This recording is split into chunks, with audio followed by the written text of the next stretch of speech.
y voy a compartirles pantalla. Entonces, díganme por favor si están viendo mi pantalla en este momento. Sí, ¿me están viendo la pantalla? Sí, sí se ve. Sí, profe. Bueno, entonces vamos a comenzar.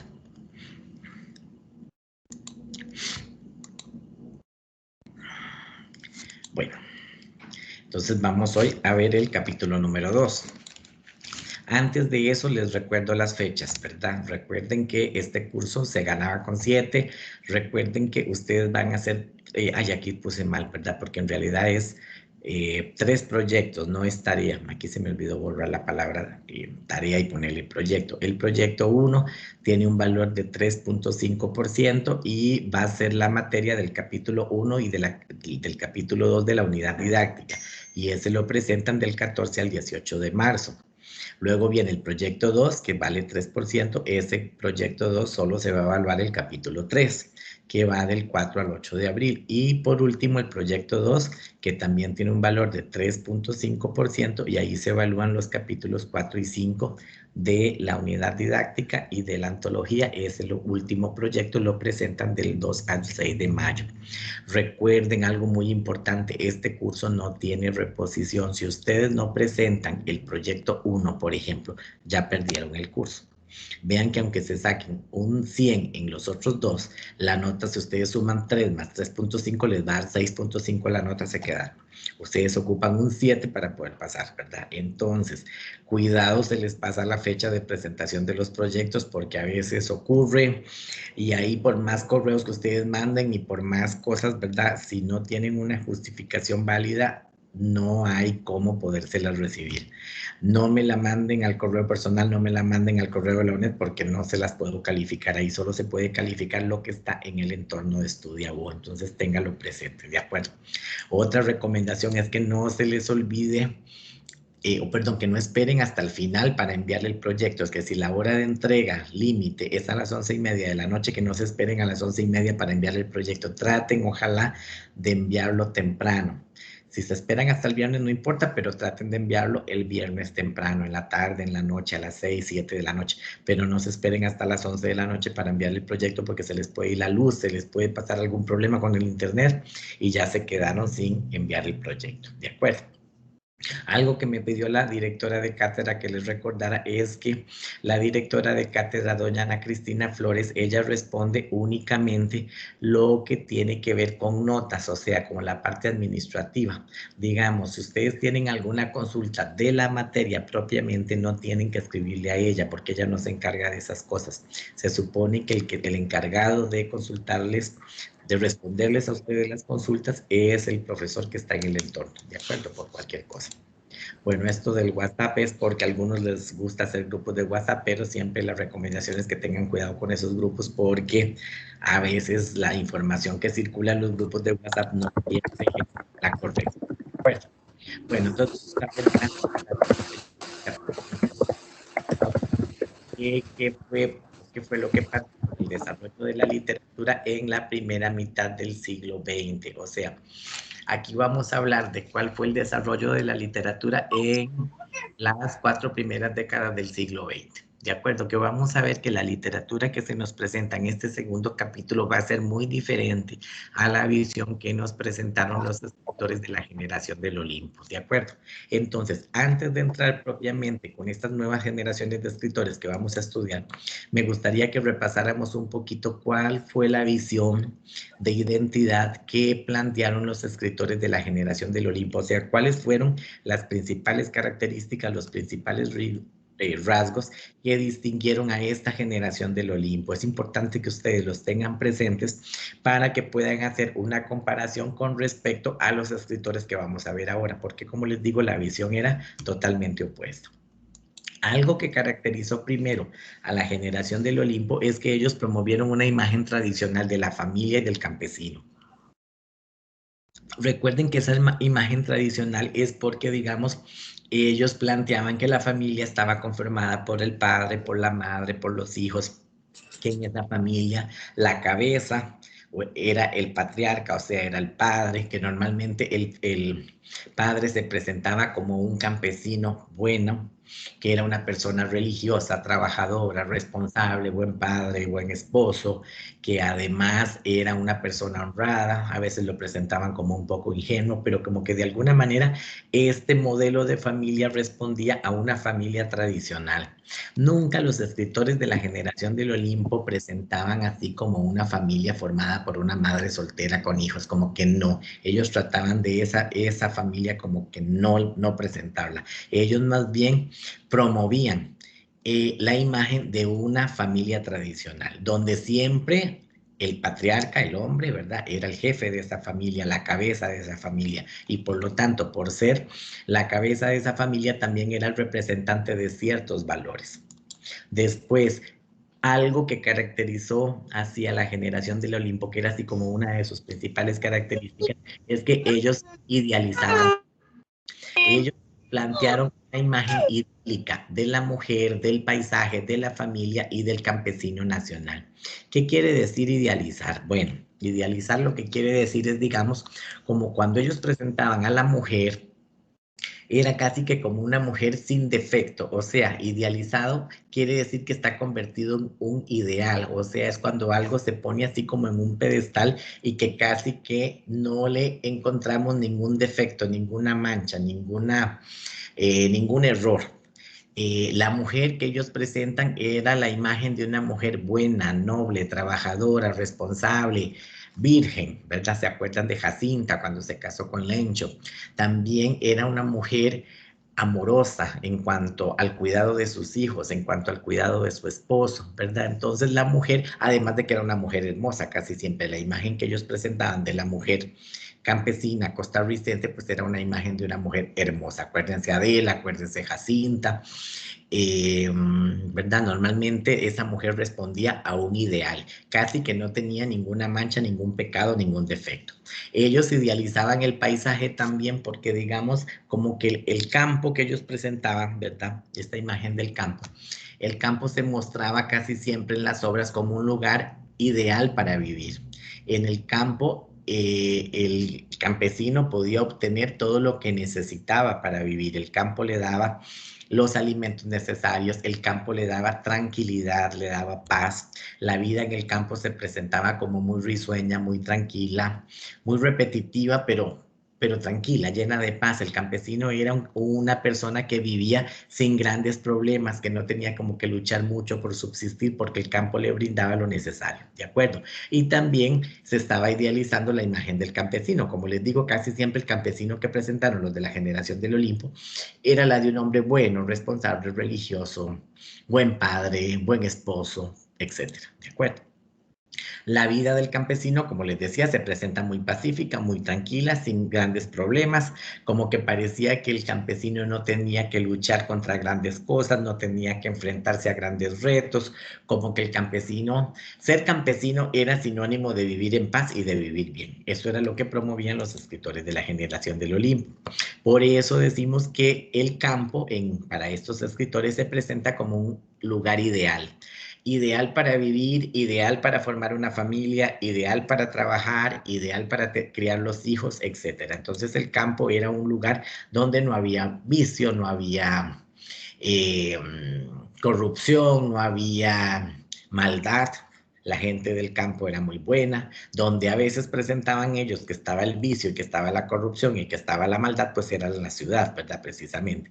Y también, por último, otra de las características de la generación del Olimpo es que ellos promovieron ciertos valores, ciertas prácticas, ciertas tradiciones, pero también excluyeron a otras. Como que hubo ciertas prácticas y ciertas representaciones culturales que quedaron por fuera del proyecto de identidad. ¿Cuáles eran esas prácticas? Yo les decía la otra vez, se dejó por fuera lo que fue la cultura del afro-costarricense en Costa Rica, o sea, la cultura del negro en Costa Rica, casi que la zona de Limón no fue tomada en cuenta en ese proyecto de identidad. Ese proyecto de identidad que promovieron los escritores de la generación del Olimpo se concentró principalmente dentro de lo que fue el Valle Central, central, nada más.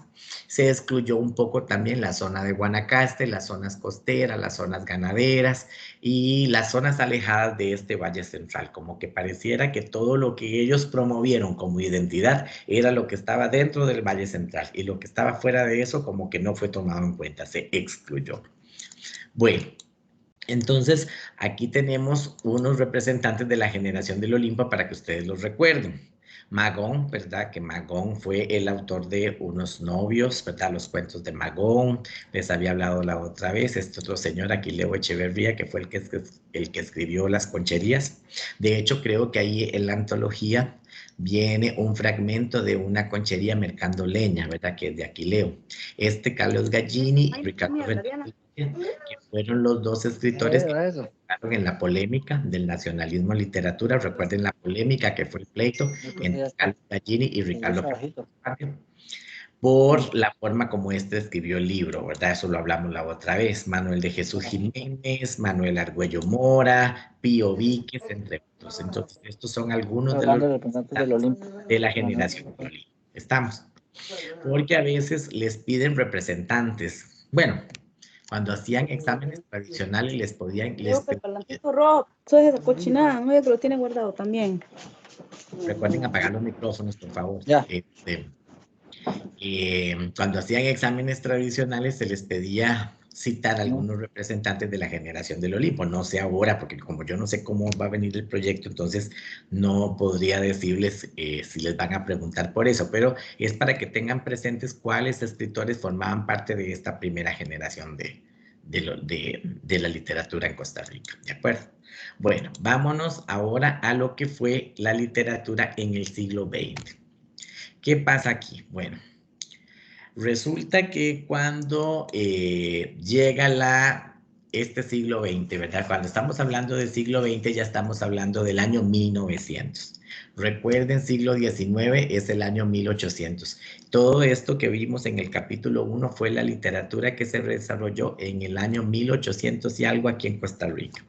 Entonces, resulta que cuando llega el siglo XX irrumpe como un siglo con muchos conflictos, ¿verdad? O sea, hubo una serie de acontecimientos a nivel mundial que de alguna manera influyó tanto en la economía como en la cultura de todos los países. Recuerden que el siglo XX, por ejemplo, vamos a tener guerras mundiales. Tenemos Primera Guerra Mundial, Segunda Guerra Mundial, tenemos Guerra Civil Española, tenemos Revolución Rusa, o sea, hay una serie de conflictos armados que se presentan en el siglo XX, que de alguna manera eso transforma la visión que tienen los escritores con respecto a las cosas. Obviamente, los escritores de la generación del Olimpo nos presentaban, como les decía, un mundo muy perfecto, muy tranquilo, como que el campesino vive muy bien. Resulta que al haber guerras, ¿verdad? Al estar el mundo en guerra, ¿qué es lo que pasa? Que se caen las economías. ¿Qué fue lo que sostuvo a Costa Rica en el siglo XIX? Les decía yo la otra vez, el café. Cuando Costa Rica comienza a producir café y a exportar café, entonces la economía de Costa Rica se levanta. Y Costa Rica comienza a tener un florecimiento económico importante. El café transformó la vida de nuestro país y eso permitió que surgiera una nueva clase social que fue la oligarquía cafetalera, y la oligarquía cafetalera fue la que impulsó el proyecto de identidad. O sea, fueron los oligarcas los que dijeron vamos a construir un teatro nacional, vamos a construir un archivo nacional. O sea, ellos se preocuparon porque Costa Rica comenzara a modernizarse, porque de alguna manera estaban obteniendo ciertas ganancias con respecto a la venta del café. Pero resulta que llega el siglo XX con guerras mundiales y entonces, ¿qué es lo que pasa?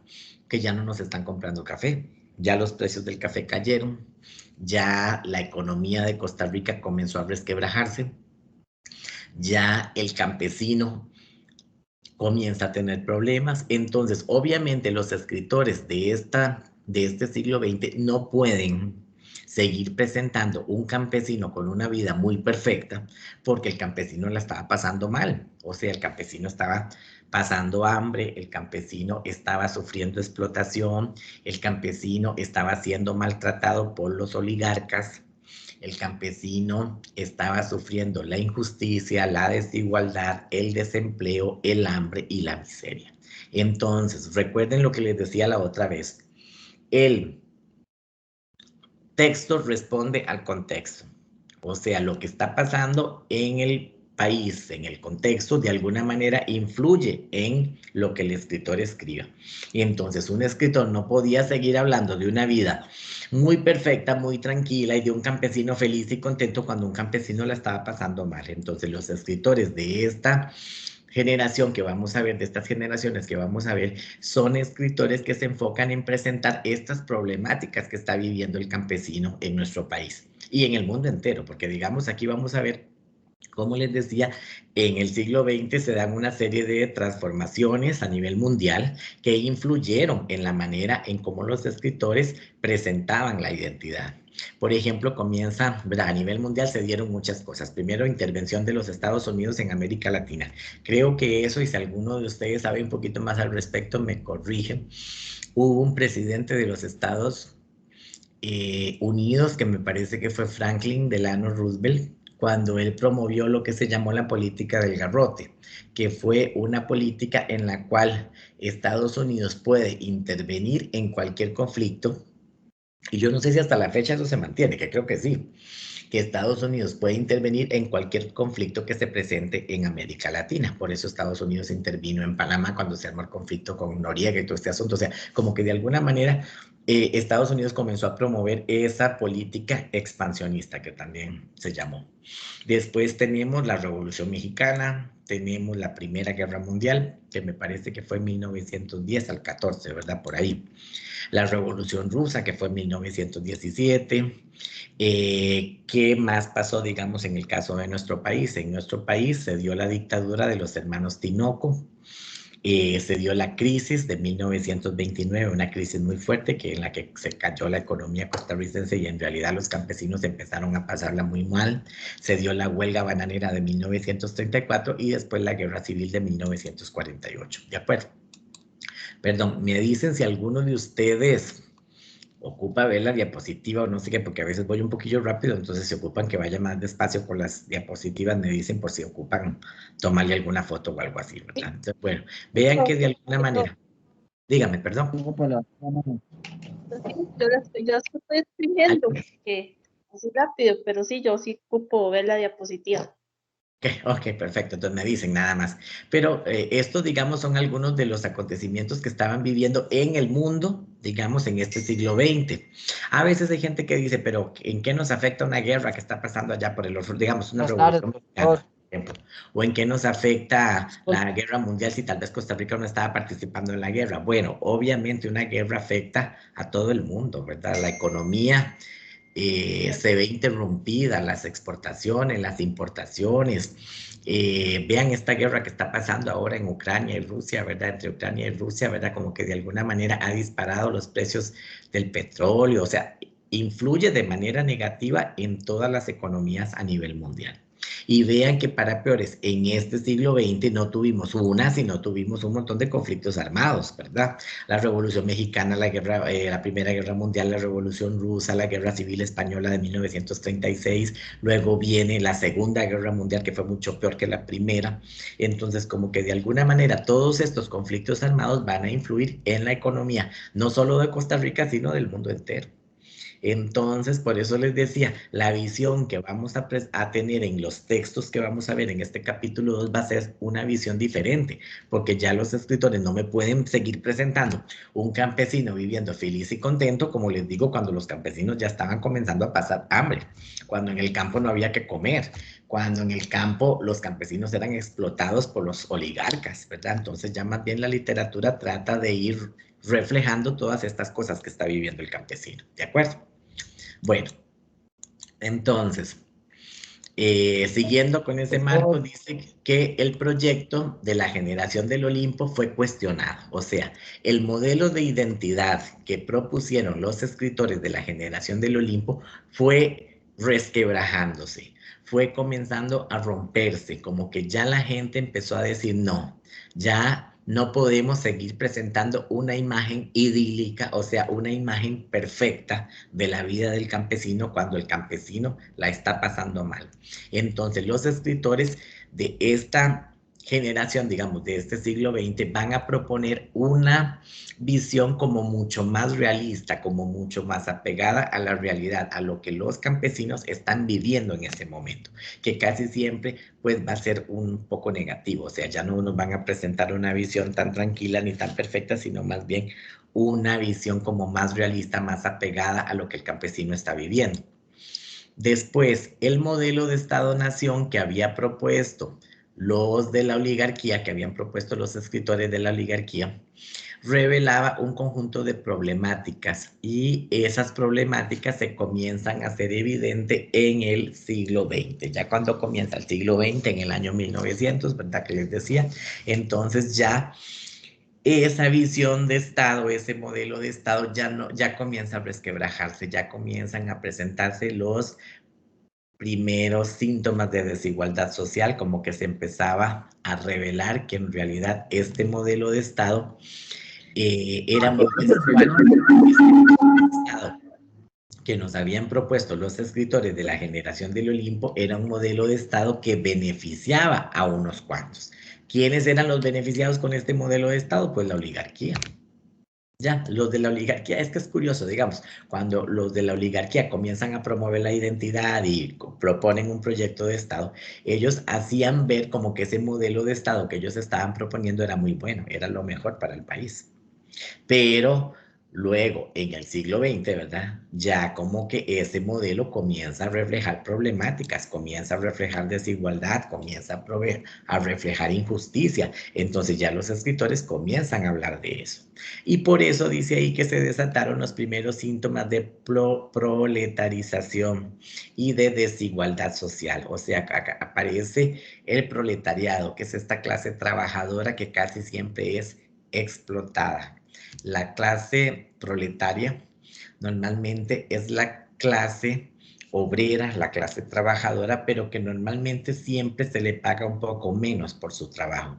Es una clase que está siendo explotada y que no se está reconociendo su esfuerzo, ¿verdad? Entonces, obviamente, se comienzan a visualizar de una forma así como más clara esa desigualdad social que estaba viviendo el país. Entonces se comienzan a dar luchas gremiales, o sea, ya la gente comienza a luchar un poco por sus derechos, se comienza a dar también lo que fue la migración del campo a la ciudad. Obviamente, si en el campo no hay trabajo, los campesinos la están pasando mal, muchos de ellos emigran a la ciudad con la intención de encontrar una mejor calidad de vida, pero muchas veces lo que encuentran es la injusticia social o el abandono o el rechazo, etcétera. Entonces comenzó a aumentar la pobreza y se empezaron a dar otras formas de exclusión social. Y voy a ponerles toda la diapositiva por si alguno la quería copiar o le quería sacar una foto, ¿verdad? Que comienza a surgir entonces en los escritores una conciencia crítica. O sea, lo que quiero que entiendan es que estos escritores que vamos a ver en el siglo XX ya son escritores que tienen una visión crítica mucho más fuerte con respecto a la situación que está viviendo el campesino. Entonces, ellos en los textos nos van a presentar otros personajes. Pero ¿cuáles son esos personajes que nos presentan? Sí, siempre son personajes campesinos, pero son personajes campesinos que han sido víctimas de explotación. O sea, nos presentan un modelo de vida diferente, nos presentan otros sujetos, dice ahí, otras problemáticas y también nos van a presentar espacios ético-culturales que habían sido antes marginados. Como que los escritores de esta generación tratan de incorporar un poquito a aquellos grupos que habían sido excluidos del modelo de identidad por parte de la generación del Olimpo. Entonces ellos, algunos, incluyen en sus obras al afro-costarricense, o sea, al negro, o sea, incluyen a las zonas costeras, las zonas ganaderas, ¿verdad? Entonces, como que tratan de incluir estos otros grupos que habían sido excluidos por los de la generación del Olimpo. Y como que fue una literatura mucho más crítica de la realidad, fue una literatura como más realista, bueno, de hecho ahora vamos a ver, ¿verdad? Que surge el realismo en la literatura y fue una literatura interesada en presentar la situación que en realidad estaba viviendo el país, que no era para nada idílica, que no era para nada perfecta, que no era buena, sino más bien que nos retrataba una Costa Rica empobrecida, unos campesinos explotados, unas mujeres muchas veces maltratadas, humilladas, violadas y agredidas, ya sea por sus esposos, por los patrones, por los otros miembros de la familia, etcétera, etcétera. Entonces vamos a tener una visión totalmente distinta, ¿de acuerdo? Bueno, entonces vamos a comenzar con la primera generación de escritores de este siglo XX que se le llamó la generación del repertorio americano. Esta generación del repertorio, bueno, voy a ponerles toda la diapositiva de una vez, como les digo, por si alguno ocupa copiar o aquí, ¿verdad? Bueno, entonces ya la voy presentando y la voy explicando. La generación del repertorio americano nació a raíz de la aparición en Costa Rica de una revista. Esa revista se llamaba Repertorio Americano. Y entonces el fundador, el editor, fue fundador, fue editor, fue escritor del repertorio americano, este señor Joaquín García Monge. Entonces la labor editorial que este señor llevó a cabo, ¿verdad? Con lo que fue el desarrollo de la revista esta, Repertorio Americano, fue muy importante. Don Joaquín García Monge fue el que fundó la revista del Repertorio Americano y la revista nació con la intención de que los escritores comenzaran a expresar su malestar, comenzaran a expresar críticas con respecto a los problemas que estaba viviendo el país. Entonces, los intelectuales que comenzaron a escribir en repertorio americano, por eso se les llamó generación del repertorio americano, porque casi todos ellos escriben en esta revista y casi siempre, casi todos, por no decir que todos, comienzan a expresar en esta revista su malestar, el desacuerdo que ellos tenían con respecto al gobierno. Ellos comienzan a cuestionar la desigualdad y la contradicción que habían sido promovidos por los escritores de la generación del Olimpo, que aunque los escritores de la generación del Olimpo y la oligarquía como que quiso maquillar el asunto y presentar una imagen muy buena y muy perfecta de la sociedad, estos escritores comienzan a revelar la verdad y comienzan a hablar de desigualdad, comienzan a hablar de injusticia, comienzan a hablar de los problemas reales que está viviendo el campesino. Por eso dice aquí que con la generación del repertorio americano se empieza a representar en la literatura los primeros personajes marginales de la literatura costarricense. O sea, ese personaje marginal es ese personaje excluido, es ese personaje explotado, ese personaje que ha sido discriminado, que ha sido apartado de la sociedad, que muchas veces la sociedad rechaza por su condición de pobreza, por su condición de vulnerabilidad social que tiene, ¿verdad? Entonces a eso es lo que llamamos un personaje marginal. Se inaugura también con el repertorio americano lo que se llama el realismo en la literatura costarricense. Por eso les decía, esta literatura que vamos a tener acá va a ser una literatura como más realista, como más apegada a lo que el país y la sociedad costarricense estaba viviendo. Y el realismo tiene la característica de tratar de presentar la realidad tal y como es. Ya no es presentarnos una imagen perfecta o idílica, sino de presentarnos las cosas tal cual son, ¿verdad? Entonces, si el mundo está mal y si la sociedad costarricense está mal y si hay corrupción y hay pobreza, entonces los escritores de este realismo, de esta